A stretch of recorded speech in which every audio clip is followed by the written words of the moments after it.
What's up, traders? So SoFi has just done something that no US bank has ever done. And at the same time, the CEO has just purchased $2 million of his own company with his own cash. The stock's been beaten down for months. Now it's finally catching a bid, and the company just dropped a real catalyst. And the man running it is backing up the truck. So here's what I'm breaking down today. Number one, the catalyst, the big news that SoFi just dropped. Number two, the setup, what the chart is telling us right now. And number three, the conviction, what the CEO is doing with his own money, and how much of his own net worth is riding on this thing.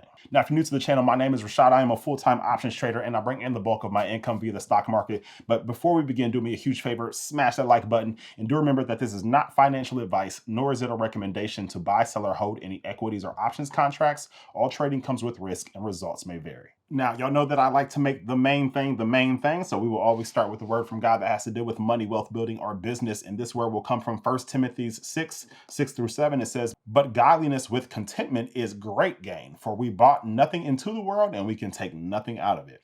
And the easy-to-read version states, "Contentment is real wealth." So I hope that blesses somebody out there. And shout out to members of the Trade to Freedom community who are absolutely killing it. So we have my guy Daniel here who says, "Here's my weekly number, on pace for 2K a day this month." So shout out to you, Daniel. Jason here just joined our 0DTE trading, and he's already off to a green start. So congratulations to you. Pre-Drag says, "Cha-ching, quick money on a quick trade that we made on." And Ostis says, "I'm done for the day. What a great week. Appreciate you, man." And he did $5,612. So shout out to all of you members. And if you guys know anybody looking to join a cool community, the link is below in the description. You'll get all of my trades, access to the course, access to me, and access to a community of other people who are striving towards the same goal. Okay, so the link for that is below. However, if you are looking for just a few of my trades, you can sign up for the Bull Premium newsletter, where you will get some of my trades every single Friday morning straight to your inbox. And the link for that is in the description below as well. But with that, let's get down to business. All right, so here is the news. SoFi just launched its own stablecoin, SoFi USD.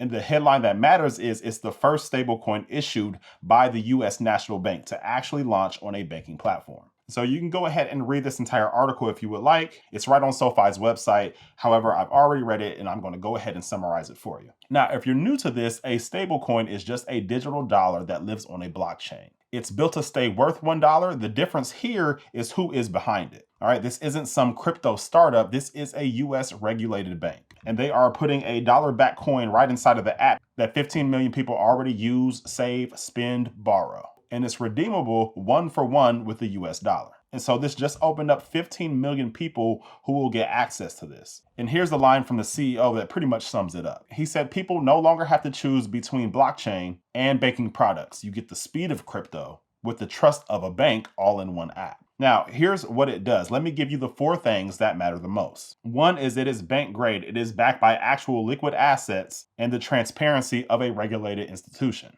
Now, as of yet, the coin itself is not FDIC insured, and it is not a deposit, so you do have to read the fine print, but the structure is built around bank-level safeguards. Okay, 2, the multi-chain is live on Ethereum and Solana, 2 of the biggest networks out there, with more being added soon. All right, 3 is it is in-app. You can buy, hold, pay, and convert it right inside of the SoFi app you already use. And 4, the roadmap. This is just phase 1. So coming next, they'll be turning SoFi USD into tokenized deposits that can earn interest, moving money across borders 24/7, and a partner with the bullish exchange for institutional trading. All right, so that is what it actually does. But now let's talk about why this matters. All right, it feeds the everything app flywheel. SoFi is already trying to be basically like the Walmart or the Amazon of fintech. They want to be your one-stop shop for anything that has to do with financials. And this is just another thing that they've added on. All right, every new tool is one more reason to keep your money inside SoFi instead of spreading it across 5 different apps. And the business is backing it up. Last quarter, SoFi printed record revenue of about $1.1 billion.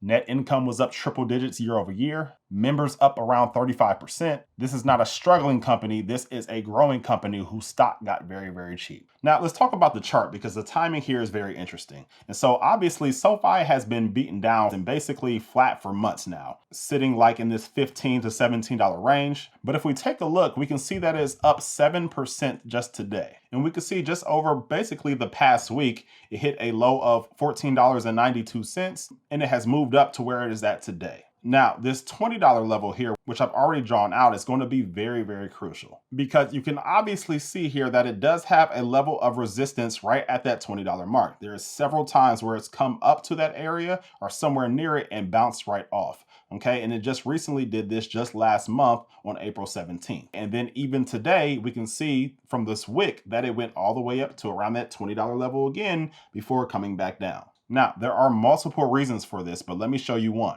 Here is the total open interest on options contracts for SoFi for the next 3 months combined. And if we look over here, we can see that there is a call wall right at the $20 mark. And what this means is there will likely be a huge level of resistance right at that $20 mark, which we've already seen from the charts. Because market makers may need to hedge their positions by selling as SoFi gets closer and closer to $20. And so it's going to take a lot of buying power for SoFi to get over 20 bucks. And so I'll show you how I'm trading SoFi currently with all this information here in just a moment. But now we have to talk about what the CEO is doing. All right, now here is the part that really gets my attention, and it's the receipts. While the stock was down and out, the CEO, Anthony Noto, was buying, and he was buying very aggressively. And he was buying on the open market with his own cash. And so if we take a look at this table, we can see on March 2nd, he bought 56,000 shares, which was about $1 million at $17.88. And then on March 17th, another 28,900 shares, which was about $500,000 worth. And he bought that at $17.31. Then on May 8th, almost 16,000 shares at $15.73. And on May 11th, 15,545 shares at 16 bucks. All right, so if you add up all the shares together, that's about 116,000 shares, right around $2 million that he's purchased just this spring alone. And here's the tell, he pretty much bought at a lower price every single time. Okay, he bought at $17.88, then $17.31, then $15.73. Then he got a slightly higher price at $16. But you get the point. He has full confidence in the company that he is running. All right, he did not panic sell into the weakness. He stepped in harder as it dropped. That's not somebody hoping, that's somebody who knows exactly what they're building. All right, he has plenty of skin in the game, and it gets better because this is not just pocket change for him. After all that buying, Noto directly owns close to 11.9 million shares, and at today's price, that stake is worth about $200 million. And based on his disclosed holdings, SoFi is about 73% of his entire net worth. All right, his entire net worth is about $250 million, and $200 million of it is SoFi. And here's the kicker, he hasn't sold a single share since 2021. He just keeps buying and never selling. So when the person with the most information and also the most to lose keeps backing up the truck, that is when I pay attention. Now, that doesn't mean it can't go lower. Obviously it can. It just means the guy steering the ship is eating his own cooking. All right, so what is my plan for SoFi? Well, first off, with this huge green day today, what I did is I sold some covered calls against some shares that I already own. My average cost basis on SoFi is around 19 bucks. And so since it's so close, I went ahead and sold some covered calls, basically just agreeing to sell my shares if SoFi were to hit a certain marker. All right, now, is it time for leaps for SoFi? Well, the first thing that I want to look at is the stochastic, and I want to look at the weekly stochastic. And so I have the weekly set up here, and we can see that the stochastic did turn bullish after today. But for me personally, because we've already identified that there is a huge level of resistance right here at this $20 level, I will want for SoFi to surpass that level before I were to get into any leaps positions. And so as far as entering into brand new trades, I would likely be selling puts or credit spreads right here while I wait to see if SoFi does go beyond this $20 level at any time soon. Now, of course, this is not a recommendation of any sort. If you are in the Trader Freedom community, then you know exactly what we are doing with this right now. But you guys let me know down in the comments below how you're looking at SoFi right now. And if you see it rising higher, I would absolutely love to get your thoughts. But with that, I will see you guys on the next one. Peace.